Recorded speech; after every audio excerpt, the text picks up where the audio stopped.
বলেন সুবহানাল্লাহ। মাফ করে আল্লাহ রাব্বুল আলামিন জান্নাতের লিস্টিতে বান্দার নামটা উঠাইয়া দিবে, বলেন সুবহানাল্লাহ। আল্লাহ রাসূল বলতেছেন, ইয়াত্তালিউল্লাহু আযজা ওয়া জাল্লা ইলা জামিই খালকিহি লাইলাতান নিসফি মিন শাবান ফায়াগফিরু লিজামিই খালকিহি ইল্লা মুশারিক আও মুশাহিদ।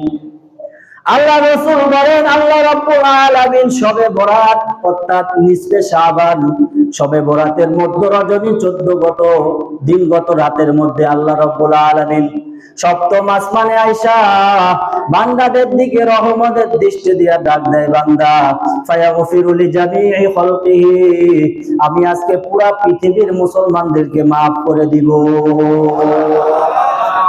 ইল্লা মুশারিক আও মুশাহিন, কিন্তু আমি আল্লাহ রাব্বুল আলামিন রহমতের দৃষ্টি দিব না দুই ক্যাটাগরির মানুষকে। কয় ক্যাটাগরির মানুষ?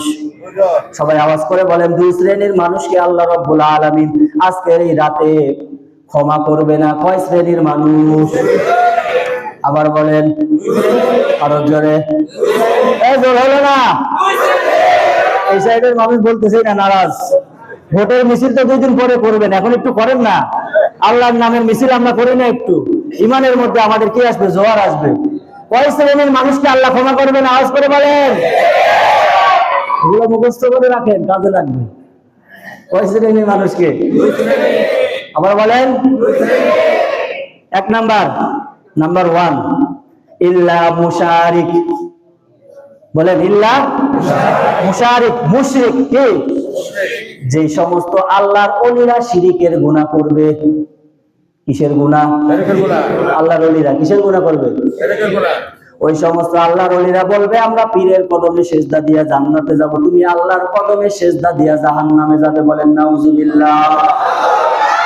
এবার আসেন, মুসলমান শিরিক কাকে বলে? ইবাদতের মধ্যে আল্লাহ রাব্বুল আলামিনের সাথে কাউকে শরীক করার নাম হচ্ছে শিরিক। শিরিক কাকে বলে? আল্লাহর সাথে কোনো বান্দাকে শরীক করার নাম হচ্ছে কি? শিরিক। এই শিরিকের গুনাহ যেই বান্দা করবে, আল্লাহ রাব্বুল আলামিন আজকের এই রাতে তাকে ক্ষমা করবে না। বলেন নাউজুবিল্লাহ। এই কথাটা বোঝানোর জন্য এতক্ষণ আগে যেগুলো বলছিলাম এগুলো বুঝাইছি।